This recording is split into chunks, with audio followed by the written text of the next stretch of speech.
Unlimited fam, I am super excited. I'm ecstatic that this is our sixth Mentoring and Parenting Teen Summit.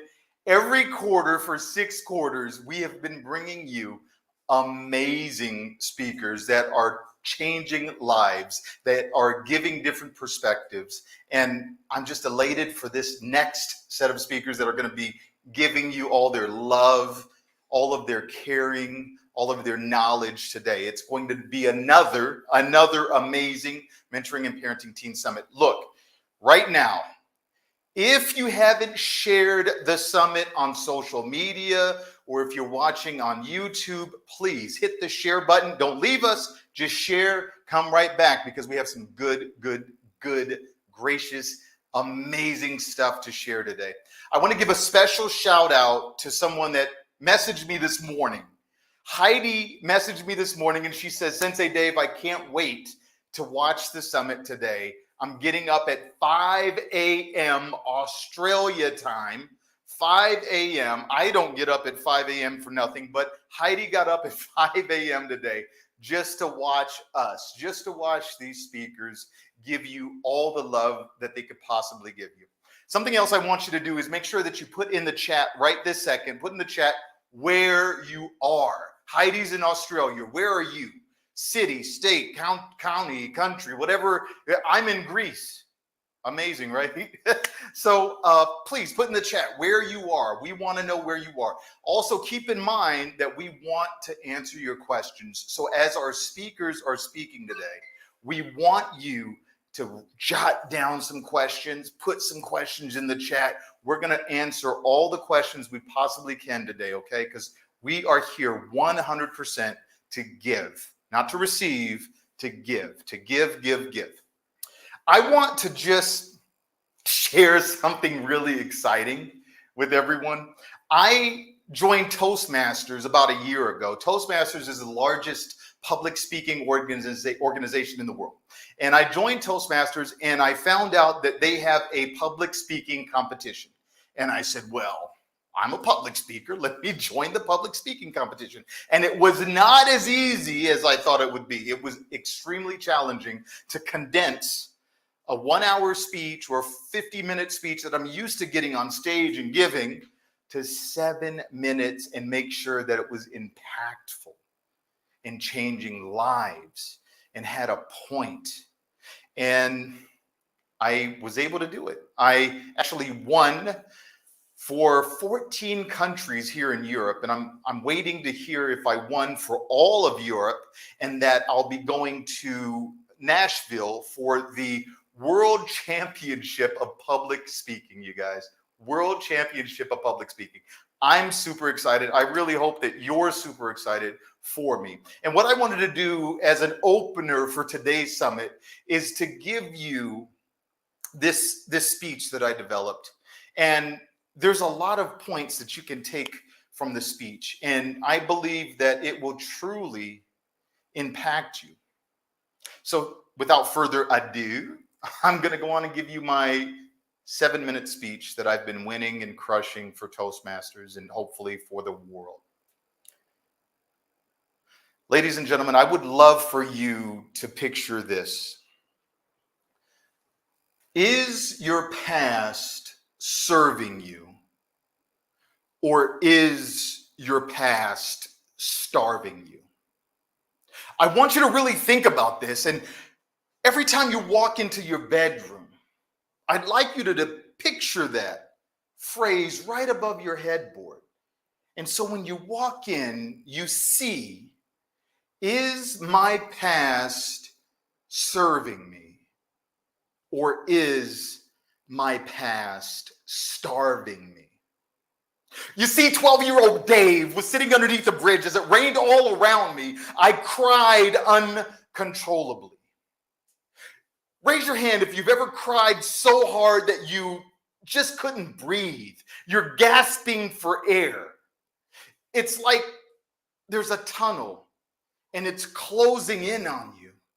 And you can't see, you can't breathe, and you almost can't feel anything but pain. 12-year-old Dave was sitting underneath that bridge, sobbing because my mom had just died.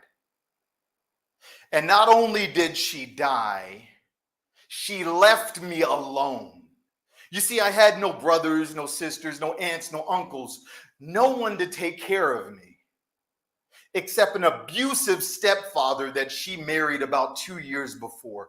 He used to beat me and her all the time. And so I had that to look forward to. So as it rained all around me and thundered and lightning, I looked over and I saw a bottle.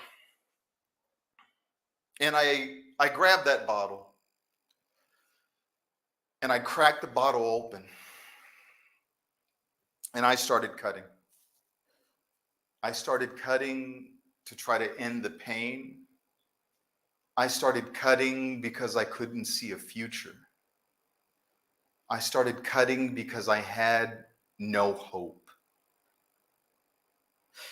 And the worst thing is, I couldn't even do that right. As I walked back to the group home that I was at, all bloodied up, my shirt, my hands, my wrists, my fingers, as the staff rushed and, oh my goodness, what happened? And they figured out that I tried to end my life. They rushed me to the hospital. And then from the hospital, I went to a psych ward. I wasn't crazy. I was hopeless. I had no light at the end of that tunnel to even see. I had no one in my corner. Until the judge said, you know what, we're going to appoint a CASA, a special advocate for you, Dave. And this CASA, court-appointed special advocate, is like a big brother. And Ron would go back to the court and say, you know, Dave probably shouldn't be at this foster home or this group home. And he would interact with me and take me places and just showed me some love, some compassion. But the profound thing Ron did was show me that there's a world out there. There's a world beyond the bubble that I was in. You know, Ron would bring me over to his house, and he had trinkets from all over the world. See, he was a pilot in the Air Force. And he would show me things from Greece, from Italy, from Japan, from Korea. And I would be mesmerized. Ron, what's this? Ron, what's that? Where's this from? Share this experience with me. And he did. He shared the experiences with me. It was almost like I lived those experiences. He had a globe that sat on a pedestal. And I would spin that globe and stop it. And 70% of the time, it would stop on water. That's a Earth joke. No, but I would spin it. And I would stop it, and it would stop on a landmass. And I would say, Ron, tell me about this place. Tell me about that place. I remember one time I stopped the globe at China. I said, Ron, tell me about China. And he says, Dave, have you had Chinese food? No, I'm just a little hood kid from the ghetto. You know, I know how to fry bologna sandwiches and ball up some bread and eat that for lunch. You know, we were dirt poor. And he says, Dave, we're going to go eat Chinese food. So he took me to a Chinese restaurant and showed me how to eat with chopsticks. And to this day, that experience has embedded into my soul. Think about that. The experience of sharing your knowledge, your passion, something with someone. And although I'm not like Mr. Miyagi from Karate Kid catching flies out of the air, I'm still pretty good with the chopsticks that Ron showed me how to use. Ron would go on to inspire me to join the Air Force. He would inspire me to collect trinkets from all around the world. He would inspire me to share the trinkets that I had collected with others, with thousands of young men and young women across the world. Me sharing that experience that just one person gave me. I want to share with you a trinket. This is from Hawaii. It's made of koa wood. And why am I sharing this particular trinket? I have a lot. This one is for Volunteer of the Year. You see, I received 2 volunteer service medals for my dedication to people, for my passion to see others better, for my desire to spread what was given to me. And I'll tell you today, family, that a lot of us are suffering from life. You see, life has these peaks and valleys, these dips that we end up grabbing onto and pulling with us no matter how high we go. We're dragging that baggage of that relationship, of that death, of that car accident, of that disability. We're dragging the baggage of our dips in life. And unfortunately, we can't get to where we have to be, where we should be, where we deserve to be if we're chained to our baggage of life. You see, friends, you today can decide that your life, that your past, that your experiences are not going to starve you. They're going to serve you. And with that, I hope that it resonates with you. And I hope that this message changes your life, or at least lets you change someone else's life. Thank you for listening.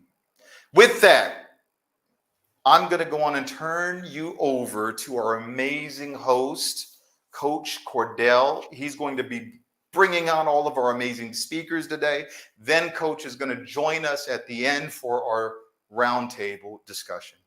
Thank you all for being here. I care about you, and I really hope that you understand that. I'll see you in a little bit. Sensei Dave, thank you so much, man. That was a beautiful introduction. And I want to say thank you for giving me this opportunity to host the number 6 summit, man, with these amazing, beautiful women that we have on this thing today. Is going to be great. So much energy. The first person I love to introduce is Casey Duke. Amazing woman. Amazing. I met her for a good, I say 2 minutes, and her energy was so amazing. Hey, Casey is a renowned celebrity personal trainer and life coach who has been called New York City's best trainer and the top workout guru, whose life and work have been recently showcased on the Shonda Rhimes Netflix hit series, Inventing Anna, and immortalized by actress Laverne Cox. Casey's philosophy is no matter who you are, big name celebrity or civilian, I always say it starts with love. You can find out more about Casey here at www.agedefyingphysique.com. Everybody give a round of applause for Casey Duke. Wow, what a great introduction. Thank you, Coach. And thank you, Sensei Dave, for inviting me. This is my first summit, and I'm happy to be on the 6th summit. Something nice about that 3, because I work in 3s. So I like to say hi to everybody and welcome, and so much peace, love, and joy coming at you. And I was listening, Sensei Dave, that was a great 7 minutes, and I think I'm gonna follow through with that, because you hit on something that I really hold dear to my heart. As much as I always say to well, my philosophy, I'm gonna just start with that, because I love to give you that. My philosophy is what I call, I base it on what I call the 3 elements of self. It's emotional, spiritual, and physical. Emotional, the mindset; the spiritual, Well, that is becoming your own life motivation. That is that motivational factor. That's a spiritual. It doesn't have to be a religious experience unless you want it to be. But how you get motivated is up to you. And then the physical. The physical is just it's the movement, it's the doing. But you notice it's the last component. It's not the end all to be all, it's the icing on the cake. It's that one thing that if you do it, it works. So I'm going to start off by saying, just close your eyes for just a second and just imagine this. Movement is a privilege. If you can move, you should. Now, this is all coming from me, the fitness personal trainer, extravaganza to whatever, by saying that it doesn't matter if you walk, it doesn't matter if you jog, it's all about movement. It's all about celebrating the idea of movement. Just think about that. Celebrate movement whatever way you can. And sometimes that means that you don't move. You just think about it and you take a nap, if that's the case. But it has to be, the intention has to be that you understand that if you can move, there's so many of us that cannot move. So I would suggest the first thing that you do, if you decide that you would love to, start getting in better shape and start eating better, the first thing to do is take a walk. Take a walk in the park, look around at people. There are people in the park that are in wheelchairs, on crutches, that have no legs, that have a blind person having someone lead them. It is so inspiring to remember that it's not about the physical flash only. I know a lot of people say, I just want to lose weight. I hate my ass. I hate my stomach. I hate everything. I hate my arms. You know what? If you don't show your body love in its current form, however flawed you might think that is, you can't go about changing it, because then you're going to get that yo-yo effect. It's always going to be, I'm going to get in shape for a minute, then I'm going to fall off. That is the one component that always happens to everybody who says, I just want to get in shape. And everything else doesn't matter. Just the physical, how I look, the physical flash. But if you take a little bit of time to understand that it's mindset, how you think about yourself, how much you love yourself, celebrate the body you have to get the body you want. Important. Celebrate the body you have to get the body you want. And sometimes that's difficult. So you better show that ass love, show the stomach love, show your arms love, and say, you know what? Just help me out here. Get me moving. And I promise I'll do better. I'll eat well. I'll eat better than I did before. But just help me just stay motivated. You and your body need that connection. That's the connection. Mind, body, spirit. That's what it was. I call it mindset, motivation, and movement. And I was loving the some of the things that Sensei was saying about the idea of the past. And, as again, I work in threes. That's why I'm loving being in the number 6, is that I always say it is important to remember the past is your teacher. The past is your teacher. The present is your creation, and the future is your inspiration. Think about that. The past is your teacher. What have you learned from the past? You want to go in there a little bit and just let it be your radar. Let it ding, ding, ding, ding, ding. You don't want to live there and carry around and say, oh God, this happened to me. Oh my Lord, what can I do? And this happens, I'm going to stay with this for just a second, because a lot of times when we are a family, and I know I am somewhat, I can remember when I was guilty of this, that I had my son, and he's my only child, and I love him, and he is no longer a teen. He's going to almost be 40 years old, and I am so proud of him. But, when I was 2 marriages in, his father, I divorced early, and the second marriage wasn't a day at the beach at all. It was hell. And when I had to, navigate through that with a man child, I had to get him involved in sports. Maybe he didn't love all sports, in fitness, in dancing, in drawing. I had to keep him motivated in any way that I can so that he could understand that his life was important, because mine was taking a full-on front seat, and he was hearing and feeling all the things I was feeling. And I was determined that I was going to raise him to respect women, and he does. That he was going to be an amazing human being, and he is. But I could not lie to him about what I was feeling emotionally, what I was feeling, because I wasn't perfect, because I didn't make the most perfect choices. Because, but then I said, what is perfection but one's perception? So how do I perceive all this?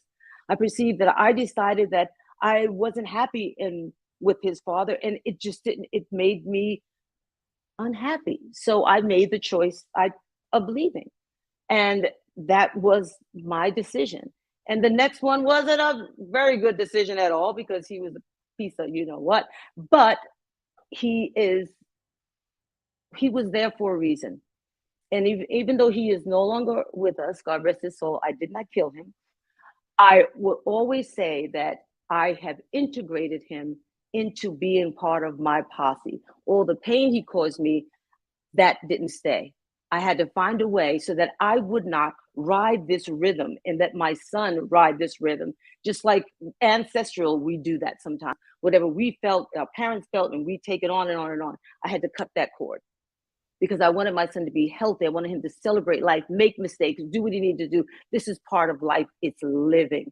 We have to learn how to just take the mistakes of the past and we have to make them our allies. And that is an important part. So when you think about the past, it shouldn't be that you don't want to look at it. Yes, you look at it, but integrate it. Now, this ex-husband of mine, I always tell this story. He is in the corner in my mind's eye, and he has a dunce hat on. And he's sitting in the corner. I think about all the abuse and all the pain he caused me that I had to say to my son, I can't hide this from you because this is who you will never be. This is who you will never, ever be. So take a good look. Mommy will be fine, but you will never be this man. And that second ex-husband, who was not his dad, was not happy with me seeing it, but it empowered me and it empowered my son to say, okay, Ma, I said, we're going to get out of this. And we did. And so I had to find a way so that that pain, you wouldn't always look at me and see it. So I decided that I would find a way. And I developed a technique, and I'm going to share it with you, that he is now in the corner, in my mind's eye now. You have to use your imagination, with a dunce hat on it. If you guys are too young, a dunce hat is like a cone hat, and it's a horrible thing they used to do years ago in schools. And they would put you in a corner when you're bad, and they put this hat on. So people say like he was a bad kid, or he was stupid, or he was whatever.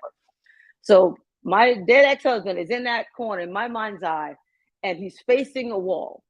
And when I want to feel like the bad bitch that I know I am, the empowered woman that I know I am right now, I turn him around and I say, thank you, because you taught me everything I would never allow a person to do to me. And now he's swinging and he's my friend. And I can just say, whenever I need some confidence, whenever I need to feel really good, I know he's there. So he's no longer a ball and chain. So think about that. The past is your teacher. Let it be that. The present is your creation. It is important to see what you want to do now, to experience the things that you want to be for you, to be able to create your own reality whenever you need to. And so there's a couple of things when we think about my profession is fitness and wellness. And I know that it's not a thing that everyone feels like, oh, well, Missy and her genes, and it must be, I'm 67 years old. And yes, my sisters, they don't all look like me. You know what? When they take care of themselves, it shows. When they don't, it shows, just like everybody else. So I'm not going to give the line, oh, she must have some genes. I'm telling you, it is about your mindset. It is about how you motivate your life. And that middle part, that creative center, that part that you create, it's your choice. You can create amazing things by just experiencing. Not that it has to be so perfect, but you have to be able to, just like my son had to learn that not everything's going to always work out the way you think, but boy, you'll get some great experiences. Like I tell my friends who are just on the dating scene, like, I don't want to go on this app. Why not? Go out there. You can have fun. If nothing else, you have a good story to tell, and you're in the game, and you're on the trajectory of finding love in your life. So whether it's love in your life or it's fitness, you have to give the attention. You have to give the attention to your intention. This is another one. See, I have all these little Caseyisms that I kind of rock with. Attention to your intention. So what is your intention? I want to be healthy. I want to do better. You've got videos. You've got books. You've got a lot of things. And one thing that you have is you have the power for unrealistic thinking. And I want you to hear that again, because I'm going to say it again. Unrealistic thinking. Everybody says, oh, think realistically. You'll never be whatever. Think realistically. Well, I have people that come to me and say, I want Jennifer Aniston arms, and can I have Angelina Jolie legs? Well, you can't stretch your bones. So I have to find a way to say, well, they have their bodies. Let's see what we can do for you. without bursting any bubbles, because by the time they start working on themselves, they forget that they even ask about anybody else. So it's important to when I say think unrealistically, when you think realistically, you'll say, okay, well, you know what? I'm gonna do Monday, Wednesday, Fridays. I'm gonna be at the gym. I'm gonna do what I can. I'm gonna do this. Oh, I'm gonna eat healthy. And it's like blah, blah, blah, blah, blah, all this. Boom, boom, boom. Setting these realistic goals. Now, then it doesn't happen. Then the next day you say, well, oh, that didn't happen. Well, okay, maybe I'll start next week. I'll just start next week and I'll just forget this week. No, but if you think like the men who dug the into the water, all those thousands of feet down back in the 1800s or whatever they were building these bridges, and dug so deep without a lot of the technology we have now, and built the bridge, and we landed a man on the moon. Think about the things we've done that were unrealistic. People go, I can't believe this. I still marvel when I go over a bridge and say, how did they do this? This bridge has been like 100 years old or whatever it is. How is it not falling down? Because it was meant to be an unrealistic goal there, and they went for it. So I would say take every single day of the week, whether you're 67 like me or 12. Think about what you want to do. Take something and try something different every day. So that means for a whole week, you say, well, this week I'm going to do maybe 5 sit-ups. I'm going to take a walk the next day. And this day I'm going to rest, because that's part of it. Rest and recovery is very much part of being active. You have to learn how to rest. I'm gonna go shopping at a farmer's market. I'm gonna do some stretches. You can have a whole week, and even if you didn't do everything, you still have the rest of the week to do something. So when I say think unrealistic, set unrealistic goals, I should say, this is what I want you to think about. Now, it may not happen overnight, because it does. You gotta think about it. But this girl just say think unrealistically. Everybody just say, set realistic goals. Don't go too far. I'm saying go for it. Go for it. You'll always say, because if one day doesn't work out, there's a few more days to go. So when you think about that, the creation of what you want. Remember, the past is your teacher. The present, create things, make yourself exciting, build a fun-filled week for yourself, or build a restful week if you were pushing too hard. I always say that you can try to get on a trajectory, and sometimes that means if you cannot get out of your own way, take a nap. Take a nap and let God work the rest. Let the universe work the rest. Let whatever you believe in, let it just help you and give you a time out, and you can start back in the next day. So there's the past and the present. Now the future. The future is amazing. This is when you really want to use your imagination of what you want, where you want to be. And I always say, whenever I just need a little help sometimes. I mean, I just had a hip replacement last year, and I'm feeling good with my little titanium hip. But I had to let go of movement for a very long time, because I had to surrender to the fact that I had to let this heal. So I couldn't do everything that I used to do. I can't run anymore, but I can walk my ass off now. I can power walk like you can't believe. But I can't run anymore. And I was a runner. I mean, I ran track and field. I did hurdles. I mean, and for me not to, I miss it. But moving is a privilege. So I'm happy to have my titanium girl in the other hip. My hip, I'm about to wear that bitch out too. Or part of my friends that wear that leg out too, because it is meant to be moving. I didn't. It didn't get a replacement because it wasn't being used. It had a replacement because I was dancing. I was track and field, aerobic competitions. I mean, teaching aerobics, personal training, everything that made me feel like you really did very well, hip. And now, you got a replacement, and she's doing very good. I'm about to wear her out also. So when I think about the future, I have to say, okay, this is what I want to do. But I had to bring my body along. I had to give it permission. I couldn't be so far in the future that I just forgot this and said, oh, am I ever going to get it? I had to keep the future there and look at it and let it inspire me. But I can't live in it too long, because I'm missing the whole point of it. I'll never be happy with what I'm working on if I'm constantly looking at what I know it can be. That's to inspire me. that is to keep me like looking towards it and saying, oh yeah, and then tweaking it a little bit. They want to change this a little bit. I want to change that a little bit. And it all comes down to like you are the architect of your life, because the past, the present, and the future can be all working together. But every bit of it matters.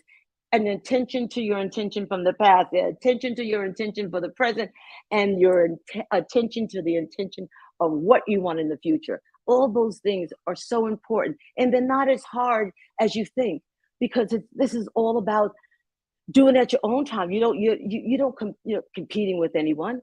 You don't have to even tell anyone. You just work on you. You do you. And I think that parents who are out there and you're looking for, something to inspire your children with, so that you can expect them to be an amazing human beings and amazing, leaders, new leaders in the world in the future. It's like, don't take for granted that, don't think that you don't have something to give. Don't think that you cannot inspire your kids. But you just have to be able to come to their level too. Ask them about their life. Invite them out for a power walk. Let them understand, what you're trying to do. And I guarantee you that they will help you. There's all the time that when I have a client that'll come in and say, I'm going to be doing this whole thing with you, Casey. And I told my family, just leave it out. Don't worry about me and stay out of my business, because I'm going to be doing this and I can't eat this. And I said, let's flip that a little bit. Let's include them. Let's talk to them about what you're doing in your journey, and that you would like their support, on this journey, so that they will have the opportunity when they need some support to come to you. So this all builds this communication, around wealth, health, the whole idea behind wellness, because we don't ask questions. We always in our own little island. We're going to do it because we want to do it alone. But I said, talk to them about it. And as you do talk to them, you say, this is what I'm going to be doing. I'd love to get a little healthier. I'm going to be, walking and eating better. I'm going to be meditating. So I just want you to know, so that, just in case I'm not around as much, or if I'm a little quiet, you understand. And 9 times out of 10, they'll say, this is great. Can I do it with you? I'd like to try that. Your husband will say that. The kids will say, well, Mom, let me help you with this. I'll go on some walks with you. I'll be there for you. I like to eat a little better. And all of a sudden this communication happens. And this is how you get this healthier, not only approach to a relationship with your family, but it also brings about this open conversation about things that are sometimes not easy. Nobody wants to say, how do I look? Do I look fat to you? They go, oh, no, you don't. They say, you're lying. I look fat. So instead of looking for that, you can be all in it together, and no one has to ask, because you're a work in progress. Everybody's a work in progress. It is part of what we are as dynamic human beings. Everybody is a work in progress. So when you think the past, present, the future, I think I got that out the way. And it was important, because for me, I know I had to practice what I preach, because it wasn't easy to be the fitness diva to the world, and then all of a sudden you had a hip replacement and you out of shape and you can't move and you can't do the things you want to do. I had to have a conversation with myself, and I just said to my body, I said, this is what I need to do. I need your help.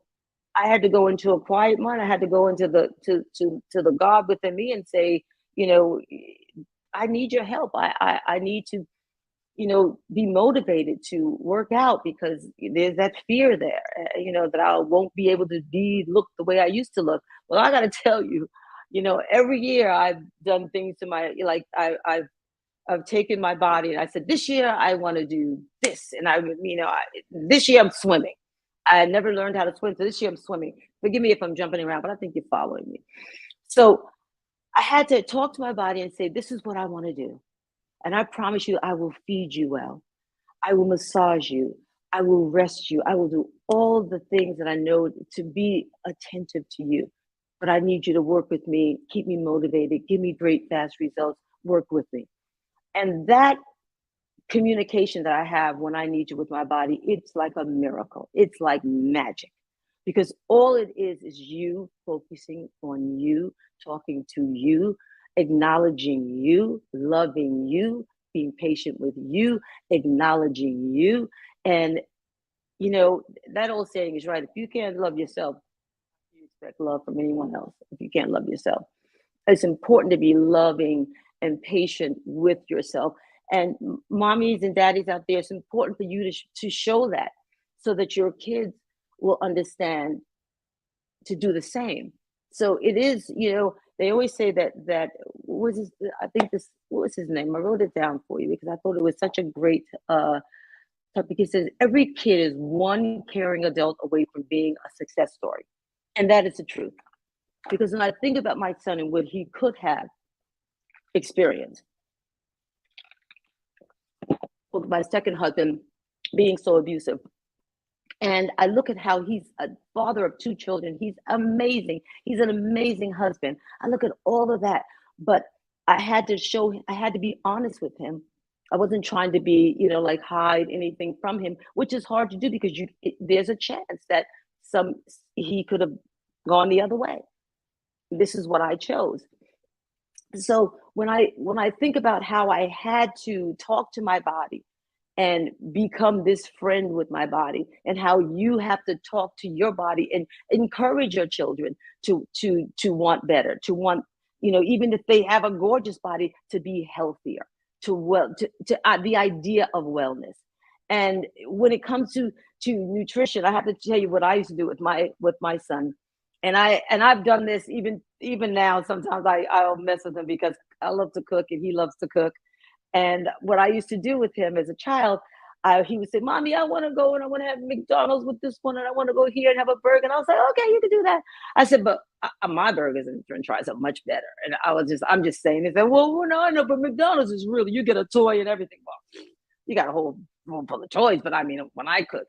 So I said, "Okay, let's do it. Let's do a taste test. Let's do a challenge. I'll do my thing, and then you tell me what's the best." Well, that definitely even happens now. He says, "Well, I went to this restaurant." I said, "Well, my tacos might be a little bit." I'm just saying. So really, so it's an interesting way how to get your kids to, like, you know, to want to eat healthier by you being that example of, just even if it's just a challenge. You know, all those shows you watch on TV, they're always these competitions and stuff. Sometimes it's really good to say, "Well, I'm going to make my healthy thing," and then we'll do a taste test. It's always kind of fun to do that, because when it comes to nutrition, I can, you know, like, I'm not a nutritionist, I'm a healthy eating expert. And I work with a lot of nutritionists, but the one thing that I get from every single one that I've worked with, and sometimes I work with different people for different reasons, because some of my clients, if they're working on a movie, I've had clients that had to gain weight for a movie, or lose weight for a movie, or, you know, just get in shape, you know, and I had to, you know, have certain things so they can build muscle a little bit faster. You know, it just depends. So when I ask about what's the first thing that you know about nutrition, make it look colorful and pretty. Fill your plate with colorful vegetables. The more colorful, the better. Start there. You know, with the red peppers and the carrots and this. I mean, just make it pretty. Just make it pretty, and then you add on your proteins. But it's not. I mean, there are certain things you have to look out for, because if you are a diabetic, but just in overall, to get on the healthy tip, is like fresh fruits and vegetables. You know, don't just fill up on the grapes. You know, really, papaya. I mean, just go exotic. Just test the waters.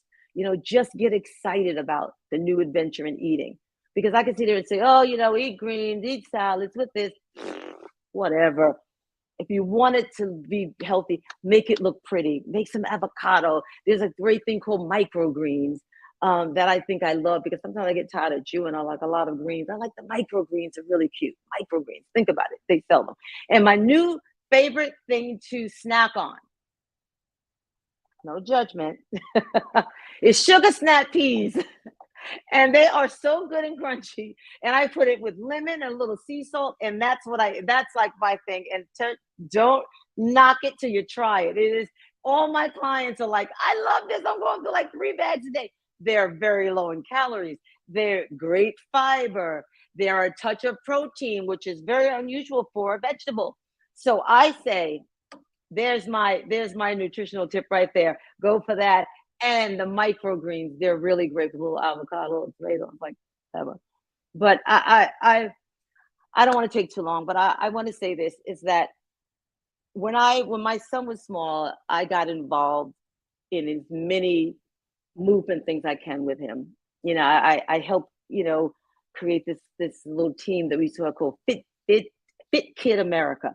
And I was doing aerobics things with him and dancing around at different events, something to keep him busy. And then he was in basketball and soccer, whatever. But as he became a teen, the hormones start jumping like a disco.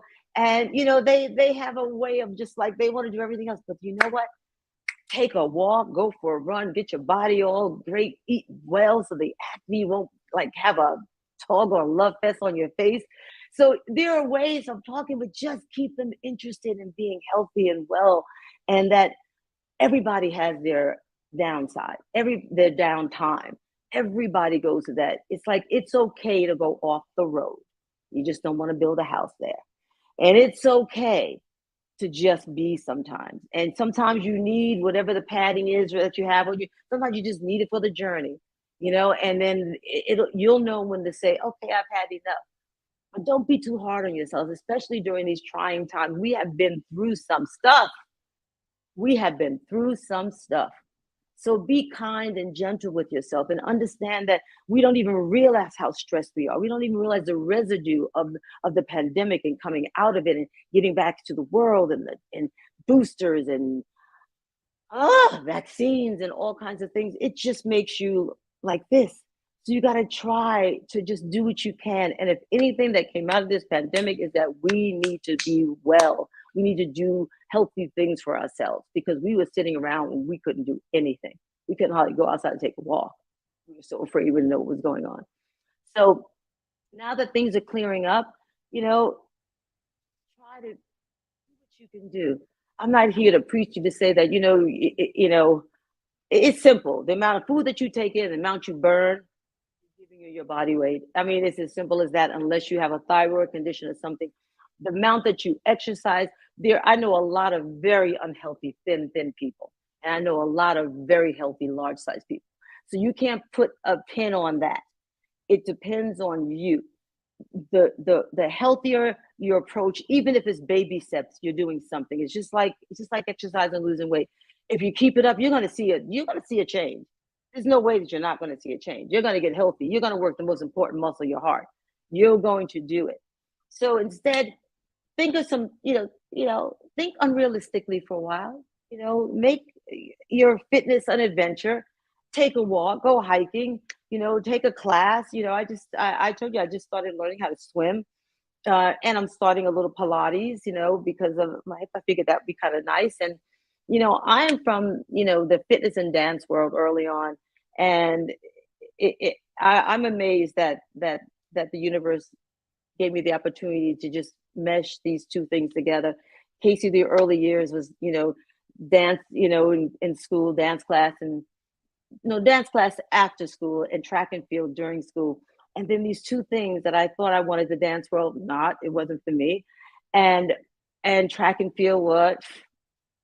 Tired of coaches, mesh those together to bring me into this wonderful combination of wellness, fitness, movement, grace. And I just love what I do. And I love being able to talk to you guys. And I hope that I've made some difference in your lives. And I truly love what I do. And I truly love helping people. And I hope that some of my words rang true for you. And I send you so much love and light. And just, remember, it's an evolution, not a revolution. Although never Caseyism, I know you love. And the past is your teacher, the present is your creation, and the future is your inspiration. Be inspired of your life. This is your life, and it's the very life of lives. You want to live it to the fullest, and you want to live for you, not for me, not for anybody else out there, but you want to stay in the game of living your life. Because it's a blessed one, I know. If you acknowledge it, make it, feel it, love it, groove it. I think I'm ready to like say, let's do some more. Hey, let's You go, guys are- Casey. 1, 2, 3, 4. Hey, Sensei Sorry if I Dave, went man. over. Sensei Dave, we need a bomb right now because she just, woo, she went in. Casey Duke went in. 67? What?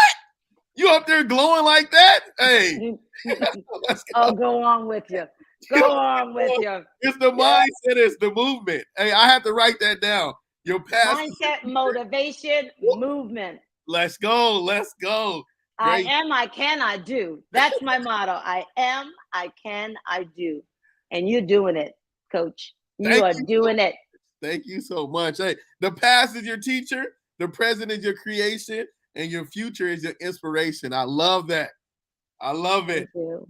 Thank you. Well, I hope it helps. And I'm sending everybody. And I look forward to the questions later. And I know we have some great ladies coming, in the house. So I'm excited to be, and I'm proud to be a part of this group with you guys. Really, I'm excited. And thank you, Sensei, and thank you, Coach. Thank you so much. I encourage you guys to visit her website at www.agedefyingphysique.com. And hey, don't forget to share the summit on all your social media platforms and use #summit events. Yes, and hit us up on Instagram.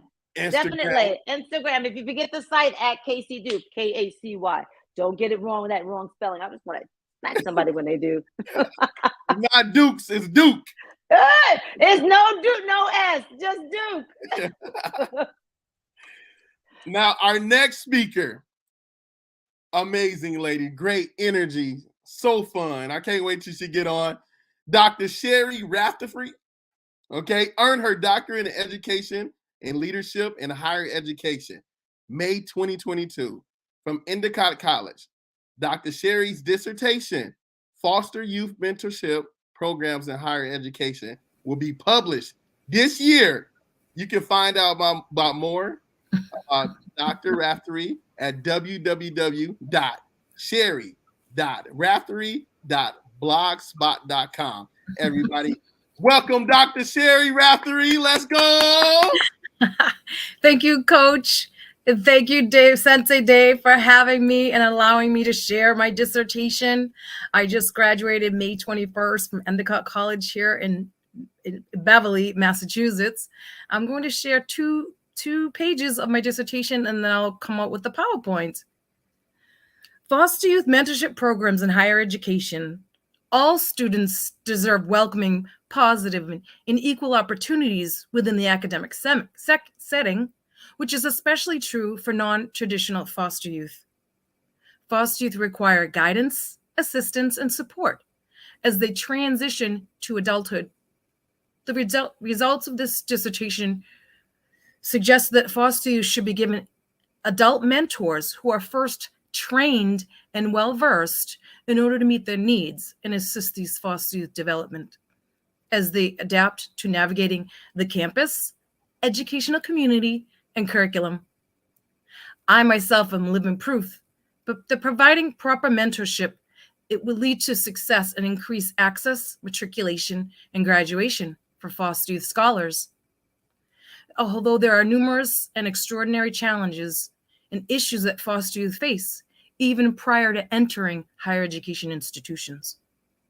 The list can be lengthy, but here are a few that are more common, such as housing, financial assistance, academic support, and even the basic understanding and knowing how to navigate simple daily tasks. Foster youth also need abundance of resources in order to succeed at colleges and university programs. However, foster youth also have hidden difficulties that stem from their biological homes, as well as an influx of moving to other families, group homes, residential treatment homes, and schools. However, their ability to adapt to these environments is not always easy for them. But most foster youth are known to be very resilient. As you can see, Coach Sensei Dave is very resilient. Many have even more difficulty managing daily tasks, but foster youth also experience increased stresses due to perhaps being physically, mentally, and emotionally neglected or abused. So foster youth require proper counseling due to these triggers from deep-rooted trauma. Services need to be put into place in order to build and establish safe, united, balanced, and structured atmospheres of support in higher education that address the needs of this vulnerable population of foster youth students. And campus leaders must also offer open-door policies, frequent check-ins, and in general make themselves available to students in order for them to stay engaged in higher education institutions. This is also my contact information. Foster youth mentorship programs in K through 12 public education is free, and it's even required in the United States Constitution. 687,000 children are in foster care. That's the population of Boston, Massachusetts. Aging out of the foster care system is one thing, but we don't age out of society. We can't neglect them and then continue to neglect them when they age out.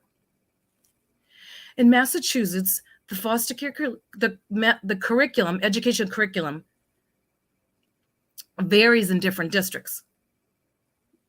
So foster youth students in K through 12 need a consistent curriculum. And for example, for me, when I lived in one foster family in Melrose and moved to another family in Wakefield, the curriculum is not the same.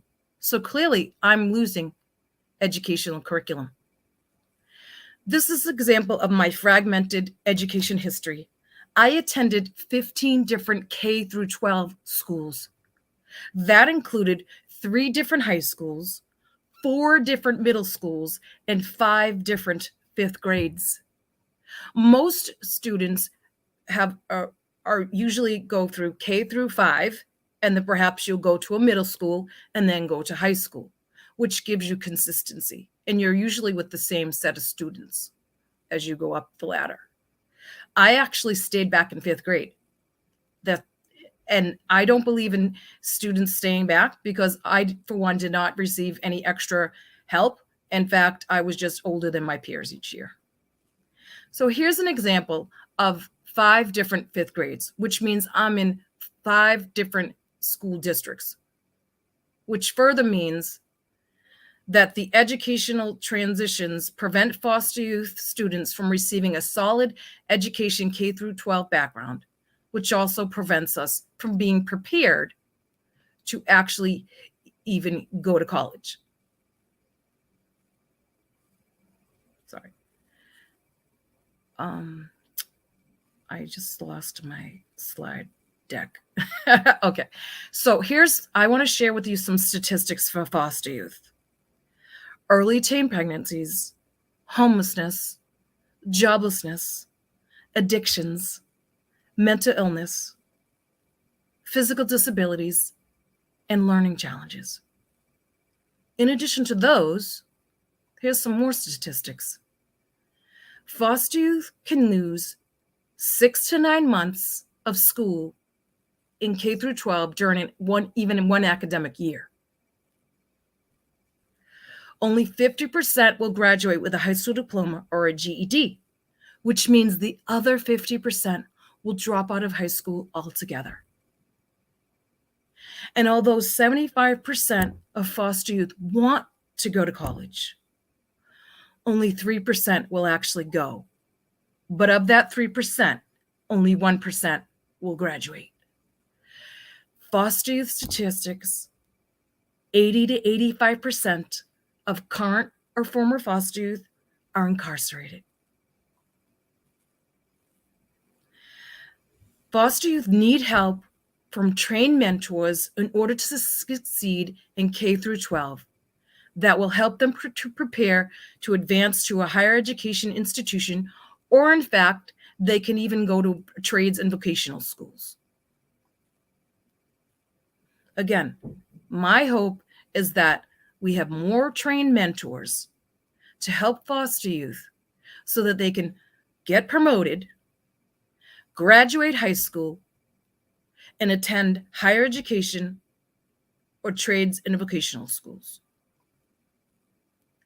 Here's my call to action for you, what you can do.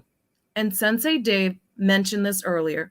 You can become a CASA. I'm a Boston CASA, court-appointed special advocate.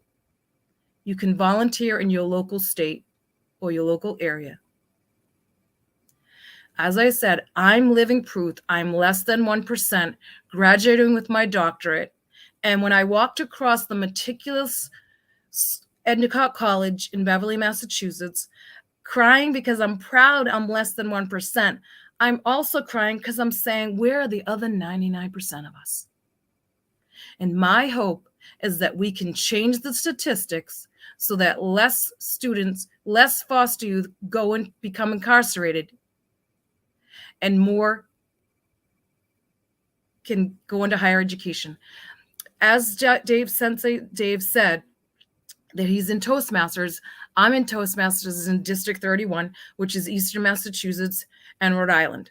And I was also the district director, and I formed prison clubs, and I actually go to some of the prisons, and some of the best speeches I ever heard are from the inmates. Many of them, however, cannot read and write. When they call it correctional facilities, they're not correctional facilities because they're not getting the services they need.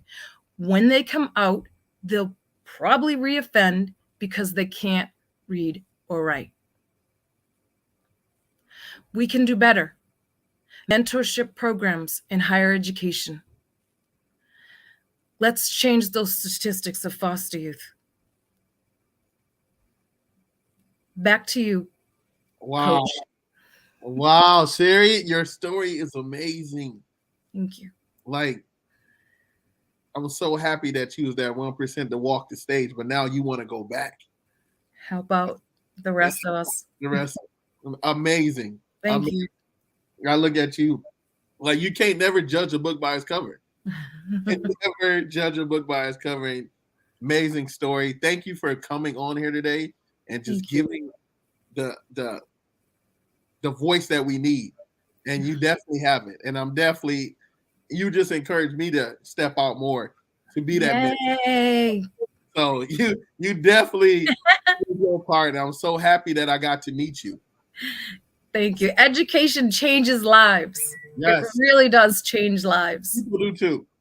And you are one of them. Thank you so much. Thanks for having me, and I appreciate being here. And good job, folks, and keep rocking on. Mentoring. Let's go. Let's go. Everybody you can't even clap, but hey, just clap at your give her a round of applause. Thank you so much. Emojis up. Emojis up. So, hey, everyone, please visit and check her out at www.sherry.raftery.blogspot.com. Thank you, Sherry, so much. So, hey, don't forget to repost the summit right now on your social media platforms and hashtag summit events. Also, if you're interested in becoming a sponsor for our future summits, send Sensei Dave a quick email at info@upna.net. Our next speaker is just as amazing as our last two. So I want to give amazing welcome to our last speaker, Miss Susan Talone. Miss Susan Talone. Susan is a certified school nurse and a health educator with a master's degree in nursing and a bachelor's degree in mental health and rehabilitation. She has been working as a psychiatric nurse for the past 38 years with the emphasis on suicide prevention, and currently works as the clinical director for the Society for the Prevention of Teen Suicide. You can find out more about Susan and SPTS here at www.sptsusa.org. Everybody give Susan a round of applause. Let's go, Susan! Thank you, Coach. Thanks so much for having me. And boy, what a hard act to follow between Casey and Dr. Rafferty. I'm totally impressed, and I'm totally in awe of what they had to say. And when it comes to age and movement. I'm going to say I'm going on record. I'm 65 too, so she's inspiring me to get out there and walk a little bit more. And Dr. Rafferty is inspiring me to continue the work that we're doing, because we never want to give up on our teens. We never want to give up on our youth. You see just from our speakers what having one trusted adult in a child's life can do. And that's what I want to talk to you about today is mental health. I mean, for parents out there, for guardians, for anyone that has an impact in a child's life, how are we helping our kids today? The Surgeon General has told us, he has put a call out to say that the mental health of our youth is at an all-time high, that we have never seen numbers like we are seeing these days. The mental health of our youth, he has called a national crisis. And that's what I want to talk to you about today. I know it's not as much fun as physical fitness, but it is important, because the truth of the matter is our mental health is as important as our physical health. And yet we're not talking about it. We're just simply not talking about it. And why is that? Why are we not talking about it? Because of shame, because of stigma, because somehow we have decided that we are weak if we talk or have any mental health issues. But the truth of the matter is, as Casey indicated in her talk, we have been through one of the worst times in the history of mankind. And no generation of our youth has ever been asked to do what this generation has been asked to do. Give up school, give up proms, give up graduation, give up relationships, give up seeing their friends, wear masks, don't wear masks, in school, not in school. How has this taken a toll on our kids? Not to mention, suicide was the second leading cause of death before the pandemic. The second leading cause of death. I never say that without it taking a breath from me, because it's preventable. It's the only disease we have that is preventable. Very, very preventable. And yet it's the second leading cause of death. So we've got to do better. So what I'm inviting you to do is to come into my house today and let's have a conversation about what's really going on. We know that social media is having a serious impact on our children's health. And we know that the brain, the adolescent brain, is not developed until the age of 22, 24. And we're really looking at, we lose a lot of kids to suicide between 18 and 22. We know that there are escalating concerns about our safety. Can you imagine what these kids are going through with school shootings, with just mass shootings in general? The political climate that we have been under has been so divisive. We have had a chronic level of stress for over 2.5 years now. And we know that chronic levels of stress wear down our children. They also wear down their parents. And so many kids are being raised by parents who are struggling with their own mental health right now, who are exhausted, who are trying to figure out how to feed their children, who are trying to figure out, how to keep their kids in a healthy way emotionally, because we are seeing huge dysregulation of behavior in kids even as they're returning to schools. I'm in schools all the time across the country talking to counselors, and across the country I am hearing the same thing. They've never seen kids with more behavioral issues as they've seen since coming back to school after the pandemic. We've seen a 50% increase in emergency room visits between 11 and 14-year-olds with suicidal ideation in emergency rooms, 50% higher than prior to the pandemic, 29% higher between 5 and 10-year-olds in the emergency rooms with suicidal ideation. So let's talk about this. Let's talk about, what's going on with our children and why we are having so much trouble.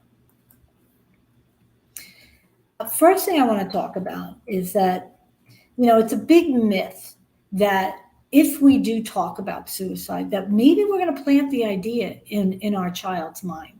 And so therefore, I think that's a big piece of the puzzle, like why we're not talking about it. Because I'm afraid maybe if I bring it up, it'll plant the idea in my child's mind. And the truth of the matter is, it is the opposite.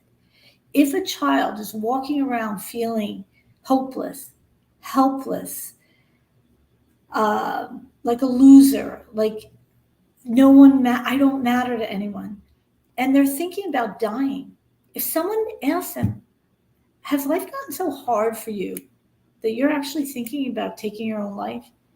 They feel relieved that finally somebody sees me and wants to help me, wants to talk about it. If a child is not feeling suicidal, they're just not.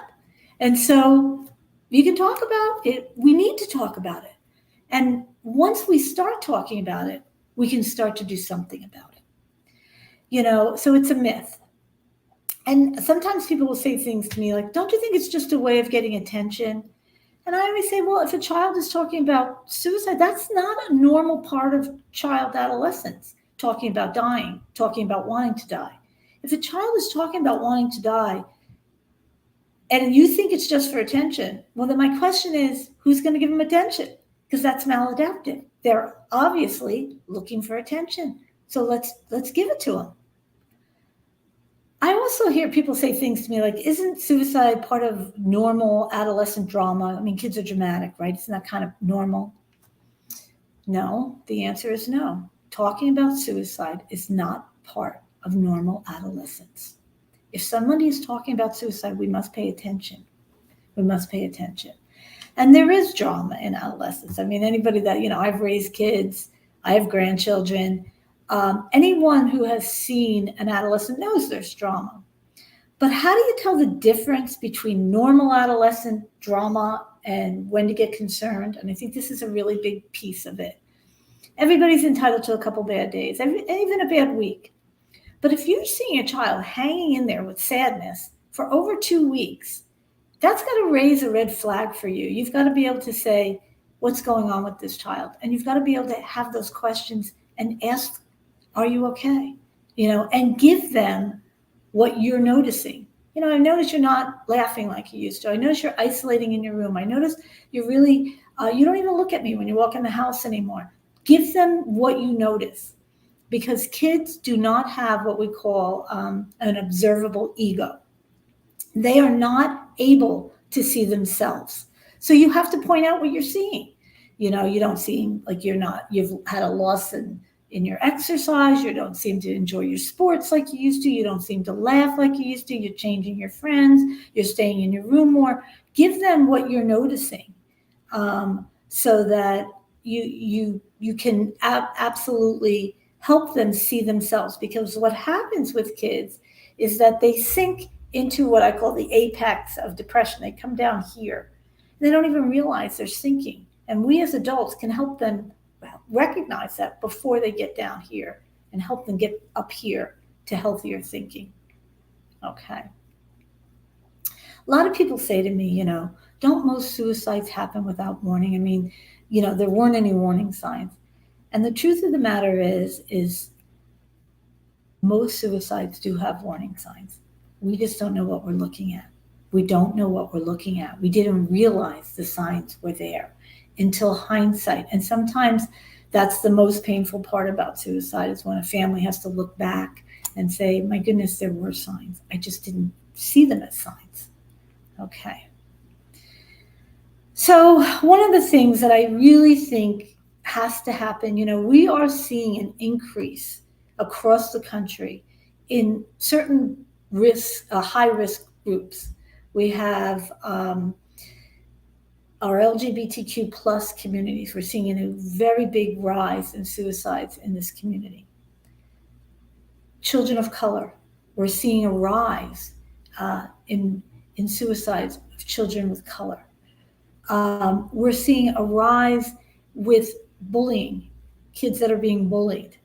We're seeing an ADHD kids, ADD kids, and even high achieving academic kids, that perfectionism, that can really put them into a category. So we have to sort of, suicide ideation doesn't discriminate. It's across culture. It's across socioeconomic status. It does not discriminate. And I think that's what people need to understand. The more we talk about it, you will find when you start to talk about mental health, more people want to chime in. They just don't have permission. We don't give permission to talk about it. So I want you to really think about, why is that? What do I really think about suicide? Do I think it's a weakness? Do I think it can be helped? What do I really believe about mental health? Why am I not treating it like physical health? What would help us understand it better? So what I want to give to you is a definition and kind of help you understand suicide a little bit better.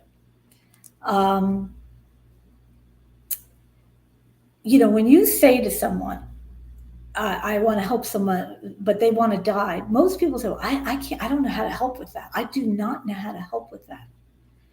But if I said this, that suicide is not an intention to die. They do not want to end their biological existence. What they want to end is intense emotional pain.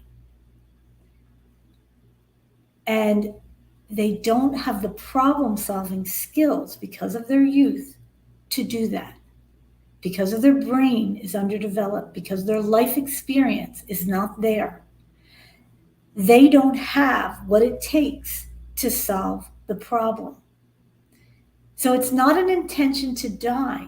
It's an intention to end in incredible emotional pain, because I don't know, I feel like I've tried everything and I don't have the problem-solving skills to solve the problem, so I must end my life. Once we realize that this is a problem-solving issue, we as adults know what to do. I can help a child solve a problem. I do it every day. I can do that.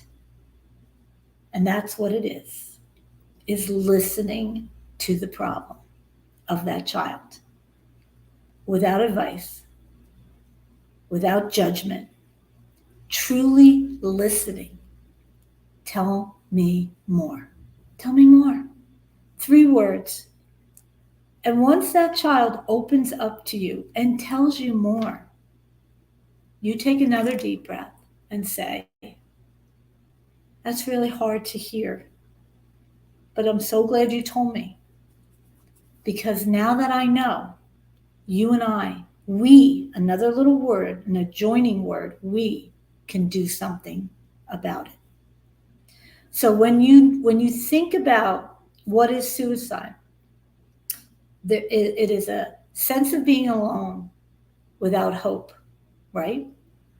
So the minute you say, we can do something about it, you just took that child out of being alone.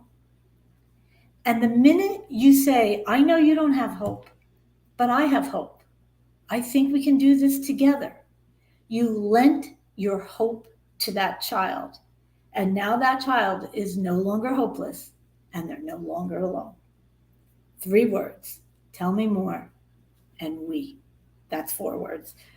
That is the crux of truly listening.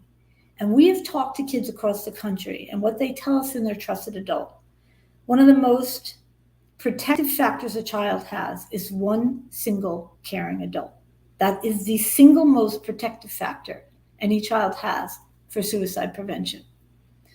So I think it's really important to recognize the role we have, and all we have to do is be open and honest and able to bring that question to that child. Has it gotten so bad that you're actually thinking you don't want to be on this earth anymore, that you want to die, and then see what they say. When a child feels that this problem that they have is unsolvable, what could be unsolvable to a child? And it's we as adults say, well, that's all solvable. But to a child, things like getting into trouble at school, getting into trouble with the law, being humiliated in front of friends, especially boys. For the men out there, boys still have a harder time talking about their feelings than girls. That's still a thing. We've had a huge increase in adolescent girls in the emergency rooms, like I told you, between 11 and 14, 50, talking about wanting to die. It's only 3% of boys. 50% of girls and only 3% of boys. Boys aren't talking about it, but boys complete. They may not attempt, but they complete. So as we have to keep our boys talking about their mental health, talking about their feelings, giving permission. Kids believe a loss of a relationship, an opportunity, a dream can be devastating for them. So that's what COVID did. It took away opportunities. It took away dreams. It took away relationships. And that's why COVID had such a hard impact on our children's mental health. Research has shown that, the first time a child falls in love, those first loving relationships, they have the endorphins that go off in the brain, we remember for a lifetime. That's why I always say, if you look at people going back to their high school sweethearts after divorce, the numbers are quite high because we haven't forgotten what that felt like. So my little joke is, never let your spouse go to these reunions alone, because there is research that shows there are hookups way after. We don't forget your high school sweethearts. So when a child breaks up in a relationship, we say things like, oh, there's so many fish in the sea. Oh, you're beautiful. You'll have a new boyfriend tomorrow. They don't believe it. They said, you didn't hear what I just said. I just told you that the love of my life broke up with me. Yeah, I might be 14, but I know I'm never going to love like this again. So we have to let that happen. We have to hear that and just sit with that and say, okay, that's so painful. That's so painful. How can I help? Sometimes just listening and talking about it helps. Okay. So the other problem that can be unsolvable is when a child feels like a transition in their life. You talk about foster care, talk about being in, how many schools and how many homes, talk about the pandemic, in school, out of school. Divorce can have a huge impact. High conflict divorce can have even a higher impact. So there's so many things that affect our children. So intense emotional pain, that looks like this: worthlessness, hopelessness, helplessness, like being a loser, confusion, emptiness, desperation. That last one, desperation, is what brings a child to the place where they think they have to end their lives. Desperation. So I want to talk to you a little bit about the warning signs. I can never do a presentation without giving you the warning signs, right? So at the Society for the Prevention of Teen Suicide, we put them in an acronym called FACTS: feelings, actions, changes, threats, and situations, right? When you think about feelings, like I said, emotions, worthlessness, hopelessness, hopelessness about the future. And there is no future, right? Actions, looking at severe emotional distress, irritability, isolation, change in habits, and which brings me to changes, the C in facts: feelings, actions, changes. Look, I really pay attention to changes. If a child is showing withdrawal from friends, changes in social activities, changes in sleep, changes in eating.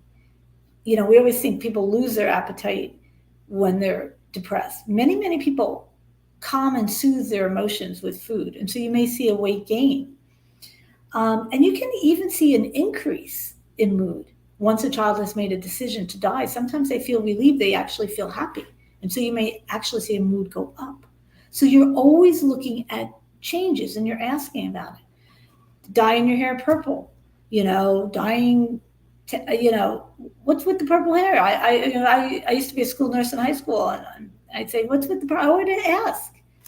Sometimes you'd get the response, oh my God, we had so much fun last night. You should see my friend, it's orange.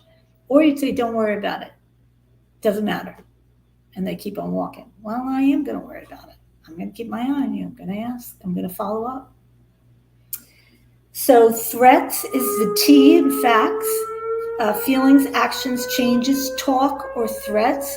And unfortunately, kids don't say, oh, by the way, I'm feeling suicidal. They say, I can't do it anymore. I'm done. I'm out. I've had it.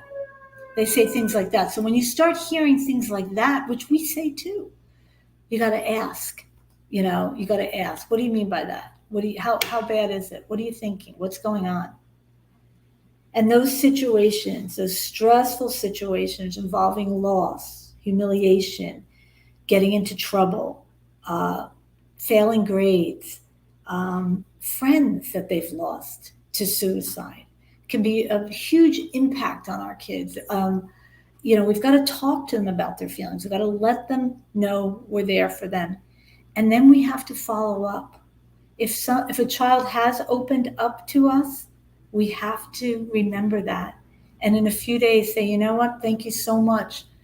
And I know that I referred you to the school counselor, or I referred you to somebody if you did refer, if it was a Boy Scout leader or a coach. But I'm still thinking about you. And I want to make sure you're okay. That follow-up piece shows kids that you're authentic, that you really mean what you say, and that you're thinking about them. We have been told by kids that piece alone shows them that you are a trusted adult. You didn't just pass them off. You followed up. And that can be the difference in a child's life. So, when you think about these warning signs, changes in appearance, changes in mood, changes in eating habits, kids isolating on school buses, bullying behavior, all of these kinds of things really affect kids. And so we have to pay very close attention. Even frequent visits to the school nurse office or somatic complaints, headache, stomach ache. But if the school nurse is saying no fever, no sore throat, what's going on? If you were to have severe stomach pain for 2 weeks straight, you would get that child to a gastroenterologist. But we have headaches and stomach aches and there's nothing really going on, and there doesn't seem to be a physical thing, then maybe it's an emotional thing. Maybe we need to think about their mental health. And again, do you know that the statistic that most adults actually walk around in psychological pain for over 10 years before seeking help? You would no longer walk around in intense physical pain without going to a doctor. So we have to really think about, what are we doing and why are we doing this? Okay. So I guess, part of my message for today is that to know those warning signs, know what to look for. Don't be afraid to have those difficult conversations, to ask your child where you're at. And if you're a coach, to ask Boy Scout leader, Girl Scout leader, big brother, big sister, whatever, CASA, foster care, to get involved with the children, to ask the questions. And to remember this, not to minimize. Sometimes we want to humor them out of things. But if we dismiss what they're saying to us, like, oh, there's lots of fish in the sea, or in a week from now, it won't matter, or, these are things not to say. You'll be fine. You're making a mountain out of a molehill. Things will get better next week. You're minimizing what they're going through, and that can really take away. They're going to walk away and say, they didn't hear me. They didn't listen to what I just told them. I just told them I'm feeling so bad that I don't want to live anymore, and they're telling me it's going to get better in a week, not to worry. I'm worried. So we don't want to minimize. When a child comes to you with anything, you say, tell me more. And thank you for sharing that with me. Thank you for trusting me. And now that you have, we're going to do something about it. And I know that we will do something about it. The silver lining for me in COVID is this. We have never been more ready to make a change in mental health. You've never seen commercials on television the way we see now. The conversations are coming into our living rooms and our dining rooms, and all of the times that that's a siren. If anybody, I live next to a police, that's what that siren is. They're coming into our living rooms. We need to be brave enough to have the conversations and to tell our children that these conversations take courage, and not to be afraid to have these conversations, and that the stigma and shame that we used to attach to mental health we are going to diminish that by opening up and sharing what's going on, not just with our children, but with the entire world. Right now, there is not one human being in this world who has not felt the impact of the pandemic, and all of us are struggling. And we need to start having that open and honest conversation, recognizing that one caring adult can be the difference in a child's life. And I know that for those of you who are listening, if you want to have more information on this, there's so much information on our website. And I just thank you for I know it's not as exciting as physical fitness, but mental health is so important. And I know that if we take it seriously and really understand that talking to our children can save lives, I know we can make a difference and bring that second leading cause of death, much, much lower. So thank you so much. Thank you so much. Thank you, Susan, for this great training. Like, I was just sitting back with my mouth open. So amazing. It was crazy. I put something on Facebook about 2 weeks ago, and it was I am currently lying to my parents about, and they had each I was nothing, everything, porn, drugs, and sex, and suicide thoughts. The number one was 31.6% of suicide thoughts. That does not surprise me, Coach. And isn't that unbelievable? Unbelievable. But the fact that you did that is so cool, because that's giving kids an avenue to talk. You opened up a topic for them, and there it was. They walked through the door. They're ready to talk about it. We as adults are not. The kids are ready. The kids are ready. Right, man. This is such a great ending. Like, oh my goodness, I cannot wait to get out there and really put my foot on the gas and help whatever I can do. And I coach too. And when you was talking about the girls dating, and they come to me all the time talking about their boyfriends, and I used to say, "Girl, you're fine, man. There's so many other people out. You're so young." But now you're giving me another perspective. Like, now just listen. Like, they want somebody to listen to. Like, thank you. Because in their minds, this is devastating, and they truly believe they will never love like this again, and they may not. Yeah. Research has shown they may not. So, like I said, watch those reunions. I don't think I had a high school sweetheart, so it's fine. It's fine. The one I have now, she's lucky. We both lucky to be with each other. But thank you so much, Susan. Please take the time to check out this Society for the Prevention of Teen Suicide at www.sptsusa.org. And don't forget, you can always visit the Summit Events website to find out all our speakers' contact information at www.summitevents.world. So now we're going to shift into a panel discussion for the next 20 to 30 minutes. This is where you can ask anything, our speakers, anything you like. So let's light up the chat and get your question answered. Now let me introduce you, the man behind the summit, Sensei Dave Armstrong, to the stage. What's up, brother? Let's go. Let's go. Okay, I can't hear you. He's on mute. Let me start over. What?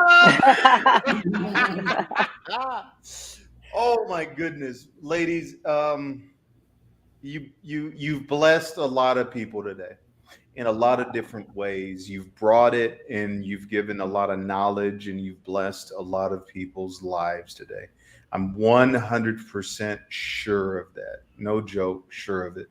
Coach, thanks for everything, brother. I appreciate you introducing the ladies. I appreciate you supporting. And you're going to be actually speaking at the next summit. So I'm excited about that. Man, thank We're you. gonna shift into our panel discussion right now. And what I want to do is invite everyone to put a question into the chat. Put a question or text me a question. Put something in the chat. Message me if you have me on Facebook or Instagram. And let's start off with let's share. Okay, so let's start off with I'm multitasking here. I'm looking at the chat to make sure I don't miss anything. Let's start off with fitness, since we started with Casey, and I want to highlight the connection of mental and physical fitness and how important it is for our teens. We know that in the United States, especially, processed foods, fast foods, non-biological foods are all over the place. They're just easy, convenient. Unfortunately, we live in a society where we thrive on convenience and things to save time, right?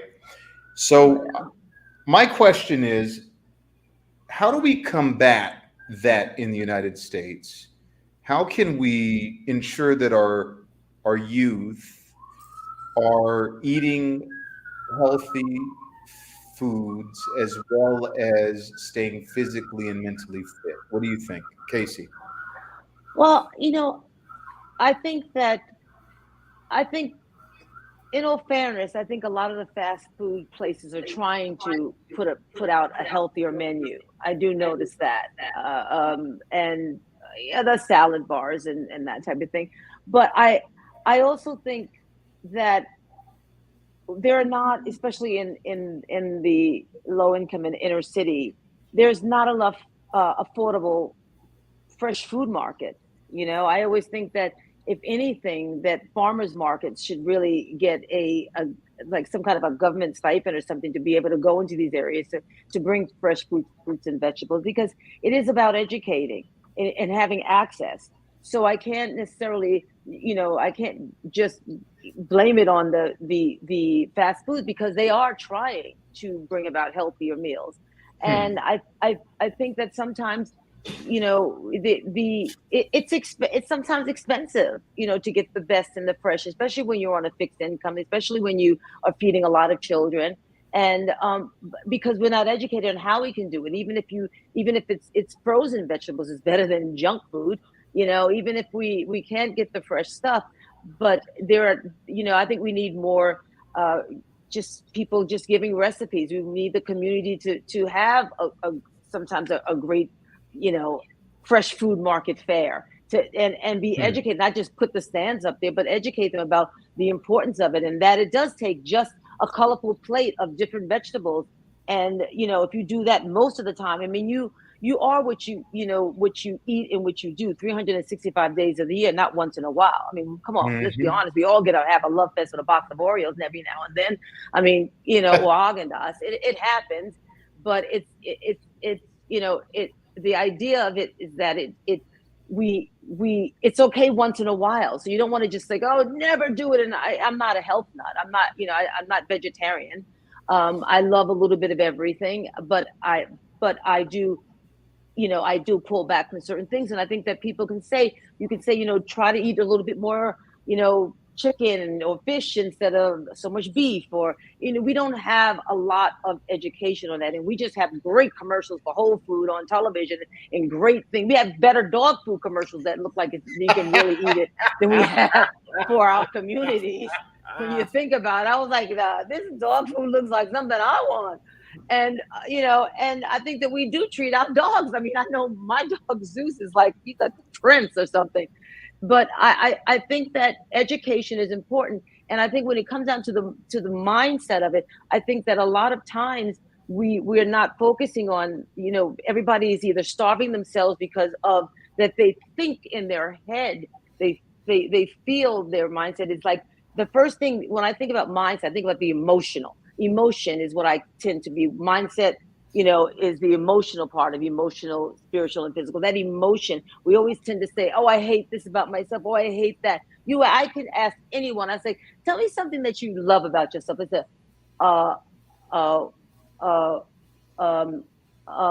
let me think. If I said, what do you hate? What's the worst thing you hate about yourself? Oh my God, I just hate this. And I hate when I do this. And I hate my ass. It's really easy to go there. So I think that we have to start encouraging people to not so much look at the problem, but give them some solutions. I can say all I want. Oh, well, they don't have this and they don't have that. But if somebody says, we're going to do this and we're going to give you, something so that you can go and you can just buy fresh fruits and vegetables, you'd be surprised at their experience. I just think that it's education. And it's also that we're not looking at it being that people are eating from an emotional point of view. They're dieting, they're living their lives, and they're denying themselves because of their mindset. Not because of like, so it's like, I mean, you could say eat healthier and eat what, but a lot of it is access to affordable, fresh fruits and vegetables. I hear you, Coach. What do you think? So I'm into fitness too, but not like Casey do. You know what I'm saying? But I'm into fitness too. But to me, I think what would help for families, like if you try to get your kid on a healthier diet, I don't think you should clean out the whole entire refrigerator and then start with that. I think it should start with something simple. Let them get the taste of it, and then you just move on. You move on. If you try to do everything at one time, I promise you're going to go right back to your old ways. Yeah.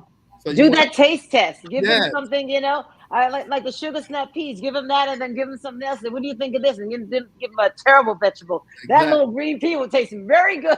It's not bad. I can eat this and this is it. Yeah. I mean, it is an experience thing. So just experiencing with your with your family, and you can have one healthy dish in any dish you guys have. So start small and then you work your way to where you want to get to. And like you said, it's a mindset. It's very I'm telling you, what is it? Physical, spiritual, and mental all have to be on the same level. So if you strengthen one, you become stronger. Even with that. But if you get to all three, then you really become your potential. Yeah. But it is an evolution. Right. So you can't, like you said, everything doesn't change like overnight. It's like you have to give yourself permission to. Like I said, don't keep your eye on the Emerald City that you don't enjoy the yellow brick road. We'll give you the money just throwing at you, just so you know. You got some I got a million of them. Sensei Dave, may I? Please. Yeah. Okay.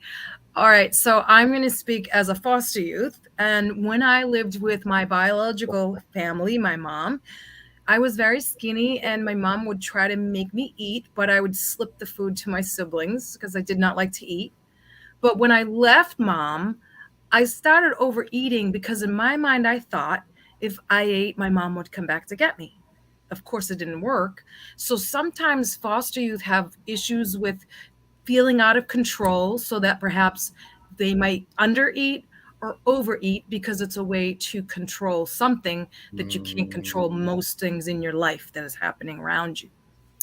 And if I can comment on that, we've Question. seen a huge increase in eating disorders since the pandemic, and exactly for that reason, Dr. Rafferty, that kids are trying to control. Everything went out of control, so the only thing they could control was what they were eating, and so we saw an increase in anorexia, bulimia, and eating disorders, and that's still one of the leading problems arising after the pandemic. Yeah, Definitely. remember I think we all kind of gained weight during the pandemic, so we can relate. But I do remember the statistics being that there was a lot of disorders happening during the pandemic, and I have to admit, I definitely let it go and just said they closed down my workout space. They closed down. It's like, I might as well just let me just make every dish that I ever wanted to make and feel good about eating it, and not So I think that that was a very interesting time. I wanted to ask a question to Dr. Sherry. When I did remember growing up and having we always had, my mom always took in a few foster kids, but they were more for an orphanage, and like we would actually grow up with them, have the same kids. We would make sure that we would go visit them, and they would come in for holidays. And I remember that we would sometimes feed them so much. We wanted them to have so much that is that you want them to feel a part of and eat what you eat and part of the family, but we also want to make them feel so welcome and feel so loved and feel so fed. Is that something that you can speak to? Because although you want them to feel like they're part of the family, of course, but we also in our minds we're thinking, oh, probably like like Oliver or something. You'd be surprised at the visions that you get from kids less fortunate and living in a Yes, that's a good question, Casey, and I appreciate you asking it. In fact, the truth is, too, we didn't often have food when I was growing up in my own home. And it was tough at times because we didn't always have electricity or heat or food. And so, yes, that obviously having food could feel like you're being taken care of. That's one of Maslow's hierarchy of needs. So I can tell you that when I went to this, like an orphanage, it was called Nazareth, but I also lived at the Home for Little Wanderers. We used to take a butter knife and open up the food pantry and like kind of sneak the little snacks. And it was just something that we would do. But I would say that you might want to be cautious too of foster or adopted or even orphans, because just be aware, as Susan was mentioning, all the things to be aware of, that food intake, or my sister's actually anorexic bulimic, so she would actually vomit 11 times a day, and that was a way to control, because she couldn't control her life around her. I go up and down my weight, but I do like to exercise, and I teach swimming at the YMCA in East Boston. But I do go up and fluctuate. There's times when I'm thinner, and there's times when I'm chunkier, and sort of, I never know really how to balance it. Even though I do enjoy exercise, I used to like to run. I don't run anymore. I don't ride my bike anymore, but I swim, and I teach swimming. And I think walking during the pandemic was great for me. I would go out and walk daily, maybe more than once. Yeah. I thought that was like a terrific way to do it. And I think that also our former female First Lady, Michelle Obama, she started the fitness. What was it? Yeah. I wrote it down. Whatever. Fitness America or something like Let's that. Move. Let's Move campaign. So that was a kind of initiative. Campaign. Yeah, that's a great initiative. But they surely didn't let it last, because they got on her for that. So that's another talk show. I mean, it's like a different talk show. It's a great initiative, though. It's a great initiative, and that's what we need more of, that. You know, my dream was always to be on the President's Council of Physical Fitness, and I'm not giving up on it yet. You can do it. You know, but you on it. it's like Let me it is like let me it's amazing. let me chime in just really quickly. So I grew up in foster homes, group homes, juvenile detention, and most of the foster homes that I was in, the refrigerator and the cabinets were all locked. Ooh. They were padlocked. Wow. You couldn't get into it unless it was snack time or meal time. And for me, it didn't cause any issues, but for a lot of kids that are experiencing foster care, that does cause a lot of either food insecurity issues, or overindulgence of the ability to have food. But let me segue a little bit into some tangibles that I want to make sure that people are getting from the question. So the question is, how do you eat healthy and maintain some sort of fitness for your teen? And so I want to give just 3 quick tangibles. One is walking is a great form of exercise. Walking in nature is an amazing form of exercise for your mind. So there was an amazing study, Susan, I'm sure you know the study that was done in Japan. China or Japan? No, Japan. And they took a group of people and had them walk in nature, right, in the forest. And then they took a group of people and had them walk in the city. And although you experience benefits from walking no matter what, the benefits far surpassed the walking in the city versus walking in nature in the forest. So you're breathing in better air, and your mind is more at peace. And if you think about it, when you're walking around cars, people, traffic, smog, and everything else, you're mentally thinking about a lot of things, and you're processing constantly as you're walking. When you're walking in a forest, you're able to process less, not that you're not processing, but you're also able to take in the atmosphere and calm your mind. So I would give that one.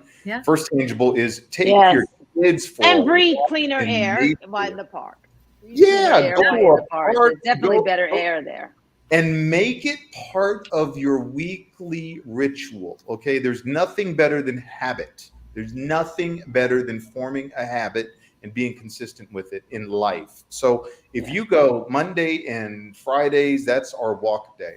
And we're going to go for an hour-long walk, a half an hour-long walk, and we're going to drive to the forest or to the mountain or wherever, or cycle, but somewhere go to the park. Get away with your teen. And imagine that, the teen that you're mentoring, your own teens, your neighbors' teens. Maybe you got a neighbor, both parents work, all day, and their teen is sitting at home all day without anything but this, right? I play PlayStation 5 a lot, but this is not very good for my mind. This is great for my thumbs, though. So quickly, I'll go to the second and third tangible. Second tangible is preparing meals. Prepare, plan, be pragmatic about what you're going to consume, right? And so we know that a lot of times we don't plan our meals, we don't meal prep, and then we go, I got 10 minutes, let me stop at McDonald's. I got 10 minutes, let's do Burger King, or because I didn't plan my meal, right? But if you have a meal prep, if you planned your healthy meal, heck, if you're running out of time, you just grab some whatever, grab the sandwich, grab some chicken, whatever you prepared for yourself. You know how much salt in it. You know if there's butter. You know if there's olive oil in the salad. So preparing your meals, and then the last thing I'll say is be intentional, right? Be intentional about your fitness. Be intentional about your mental health. Acknowledge when you are dipping, right? Because we all dip. We just don't want to admit when we dip. And we all have these peaks. And when we're at the peak, we can look back and see if our neighbor is dipping and lend a helping hand, right? So, Absolutely. I wanted to go. Let's do one more question. Does anyone here have anything that they want to throw out as a topic to talk about? Hmm. First, second, third. Hmm. Coach, you're about to say something. Go. Yeah, Susan. So when let me see where I want to go with this. So in my culture, our culture, Casey and we don't really talk about mental health. I remember when growing up, we always get to hear, "Oh, just pray about it." Yeah. You know, Hmm. I mean, just pray about it. Absolutely. And that was it. And so when I was growing up, I never knew if I was going through depression. Like I didn't have the education I have now about depression and everything like that. Because Right. So true.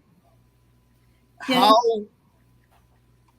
can we get them to talk more about what's going on with with their I've been doing a lot of work with actually the Baptist Church and some of the Black leaders of that church. They came to me, and with the exact thing that you're saying is that people come to us, and in the past we would always tell them to pray about it, but you can't change mental health issues only by prayer, right? We have to start talking with them about it. And so I have been speaking in churches, deep in culture, and what I'm finding is that even the elders of that church are beginning to recognize the severity of mental illness amongst children of color. And it's not just Black, it's Hispanic. We're starting, that culture is deep in many different areas.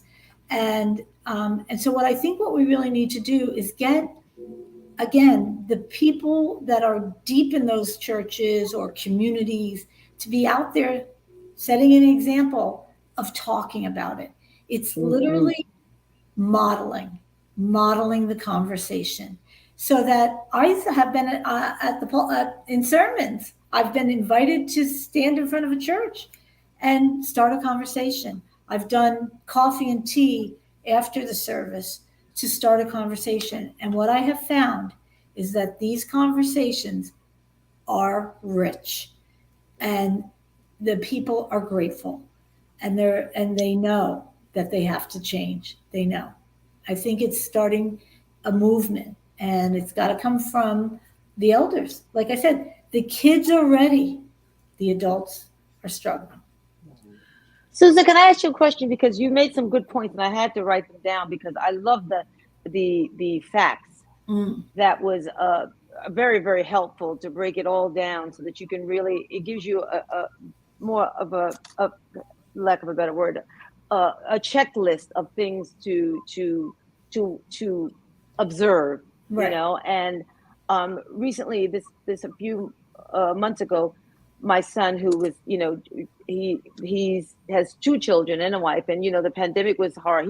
He went to school in Arizona and decided that he liked it, and he's actually lives there now. I don't get it, but he particularly really digs the weather, and but they opened up and started back a lot sooner than we had. But there was a lack of a lot of different jobs that didn't come back. Like he was in the sports, went to sports journalism, and like a lot of things weren't opening back up, and it was a lot on him.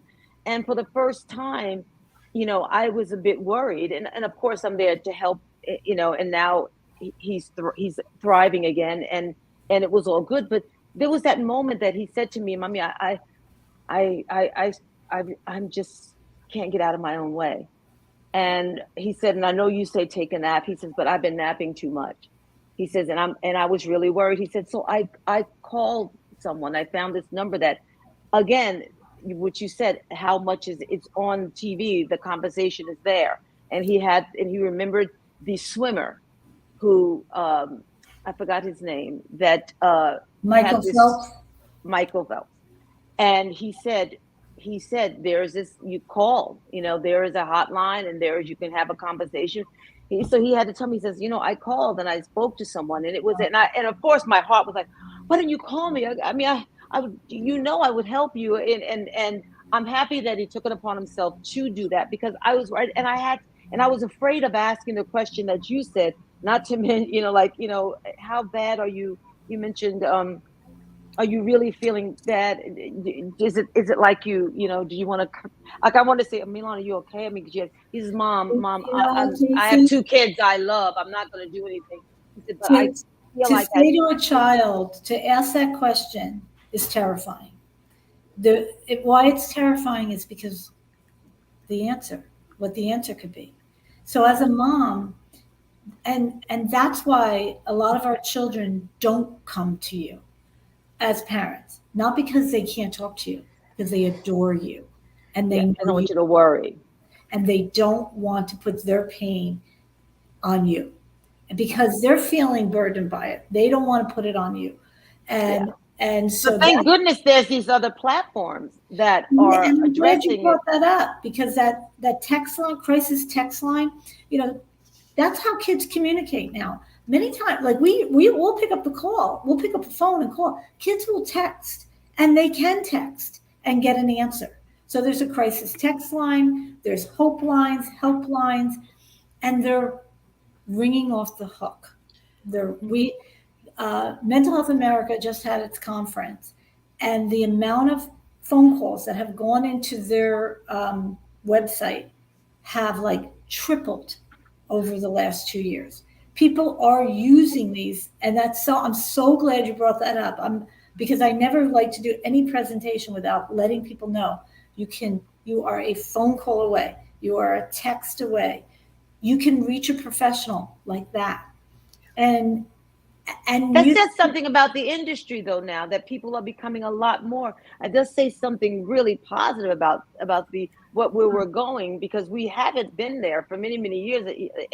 And like Coach said, in the African American community, it's not something that we've talked about. Maybe my mother was a nurse, so maybe she might have been more apt to, say, I feel like so and so is a little depressed and whatever. But that's not the norm. That is, it's a lot more of like, pray about it. You're right, just pray about it. And I think it's that children, African American children, people of brown children, black, they need to start hearing their mentors speak about it, right? They have to start to see themselves, and we have to start. I just hired a clinical assistant who's a phenomenal licensed clinical social worker who happens to be African American, mainly because I said to her, help me get into your community.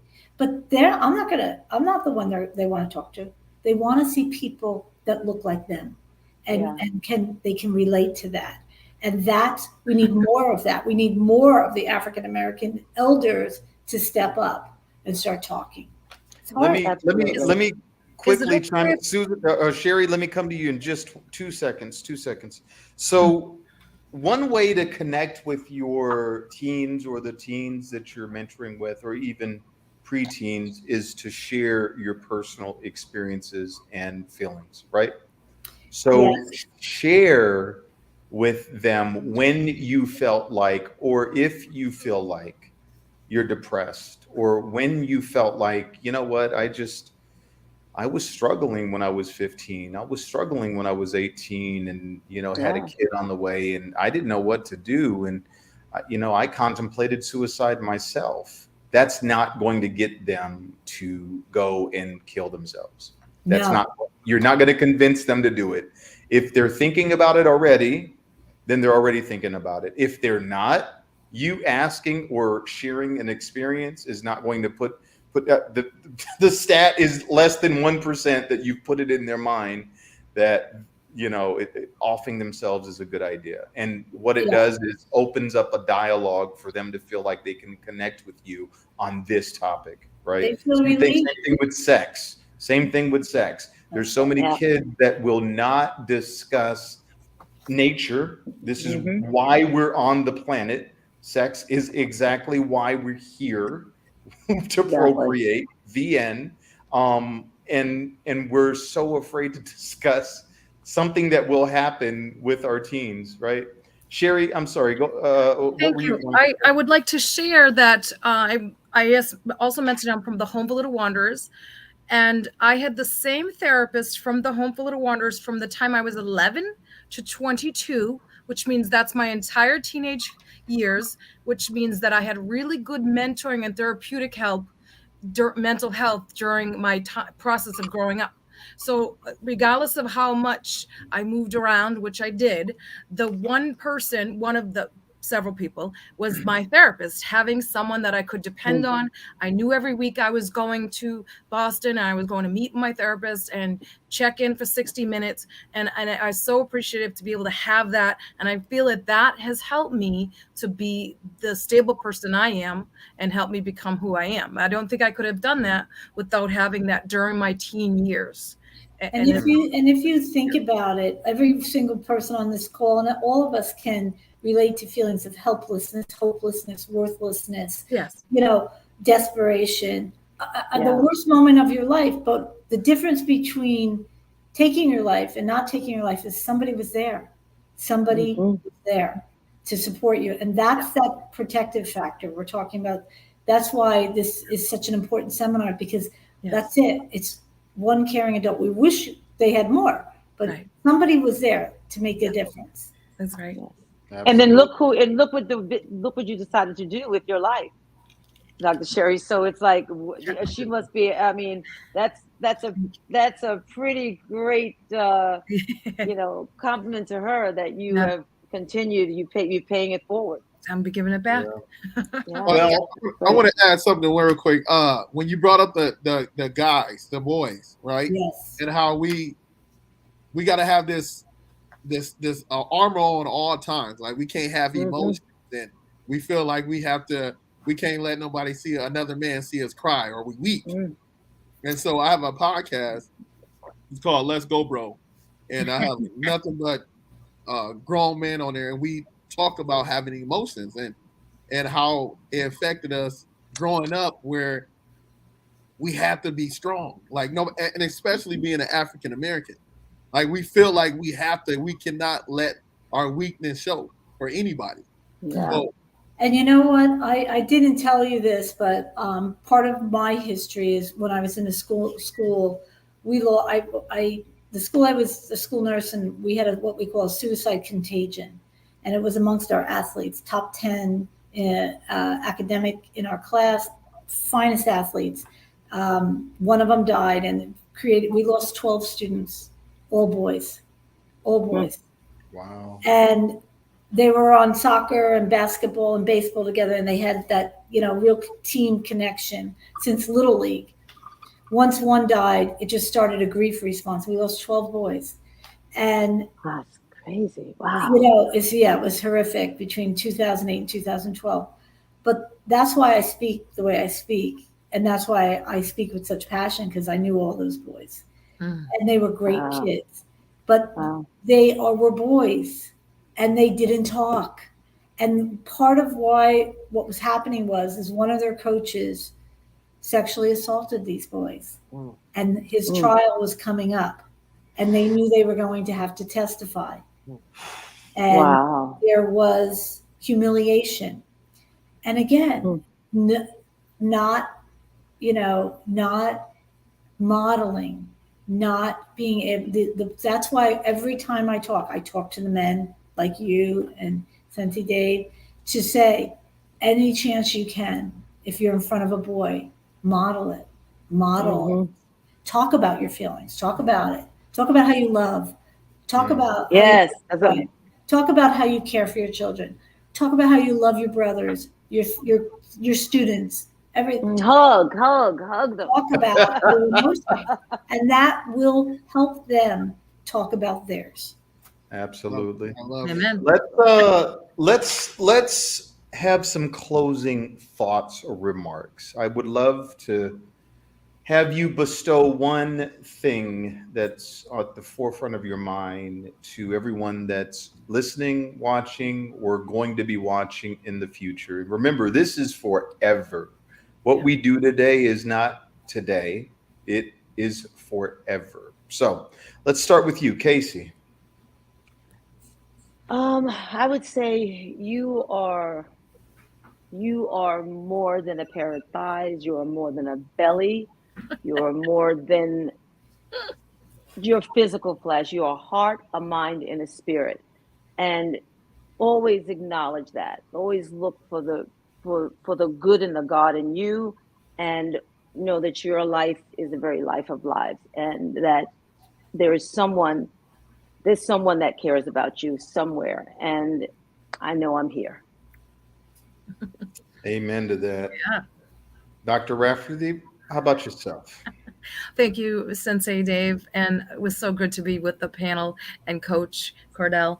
I think that, can you just imagine if you reached out to a teen and were able to change one teen's life? And Dave gave a great example of that. Somebody from the CASA was able to change the direction of Dave's life. And I've had several mentors in my life that have helped me change the trajectory. First, being removed from a situation where if that's all I knew, that's the life I would also become, because that would be all I knew. But being removed from that situation and putting on a whole my trajectory. And I really believe also that staying in school education is a gateway to financial freedom and independence. And if you're not going to go to higher ed, that's okay, because you can still have a trade or a vocation that will also help you to financial freedom. So give it back, and you got this. Thank you very much. We appreciate that. I agree. Susan, how about yourself? Well, the one thing that I want to say is I want to leave on a positive note. You know, the statistics are scary. We've heard them all. You know, we count statistics of deaths because we can, but we'll never know how many we have saved. We know how many we've lost, but we will never know how many we have saved. And I know that every single one of you on this call, every single one of the people in the audience has saved someone. They may not have known it. Simply by the art of being there and listening in full spirit, not talking, but listening. It is an art and it's a gift. Oh my goodness, I'm burning right now. I want to speak, but I'm going to let Coach speak first. Susan, you got me on fire. This is the stuff I'm so passionate about. But Coach, please. Hey, same. So what I want to leave with, out of 7.7 billion people in the world, we all have our own fingerprint. So just by that, I want to tell you, you are enough. You're not an accident, and you are meant to be here. And together, we can change this world. All I gotta say. Absolutely. Amen to that. Coach Steve. Oh, together we can change this world. We can, and we are. We are changing this world. And Susan, I've had many young men and young women write me and say, Sensei Dave, thank you. 10 years ago, 5 years ago, when I was in your program, when you mentored me, blah, blah, blah, you did this or said this, and it saved my life. And I don't boastfully say that at all. I get to wake up. I have the privilege to wake up every day and think about how I can impact others. I've come a hell of a long way. And being retired in Greece and being able to do exactly what I want to do means a lot.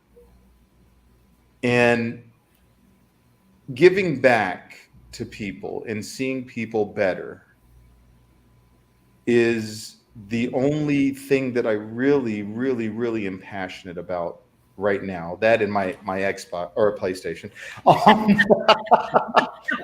But what resonated with me that you said, Susan, is that you can change a life, and you never know. Some of us will never know if we prevented someone from driving into a tree or running off of a road or taking a bottle of pills. And they perhaps may never tell you that. But the one thing that I can for sure say is if we shut up and listen to people, right, and stop being so self-absorbed, someone else will shut up and listen to us. Let that resonate. Someone else will shut up and listen to us when we need to be heard. And sometimes when you're in the right position to just shut up and listen to someone else and let them be heard, that can save a life.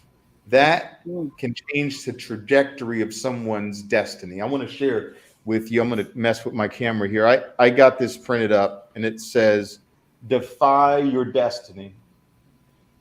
And I know where I should be. And we can argue that a little bit, but I know the statistics of where everyone else that I know is. I know that my foster brothers who actually did have biological parents are in prison. I know that I have friends that have shot themselves, and I have friends that have been shot growing up where I grew up. And I know that we all can make a profound difference in other people's lives if we trust that other people will do the same when it's time.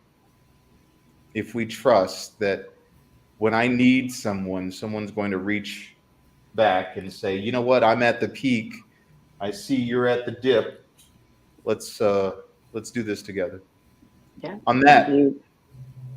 I thank all of you so much for the love and the passion. I only bring people on the summit that I know their intentions are to give, not to get. And I've told plenty of people thank you, but no thank you, because their intention was to get something out of the summit. You get what you get in life sometimes, but boy, when you give, crying. Heidi says she's crying with joy.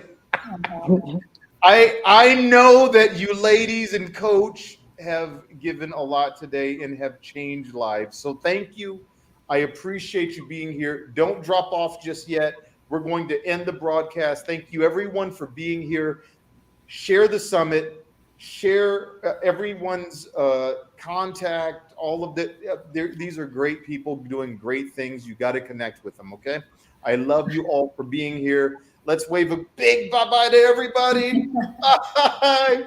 Love you guys. Peace.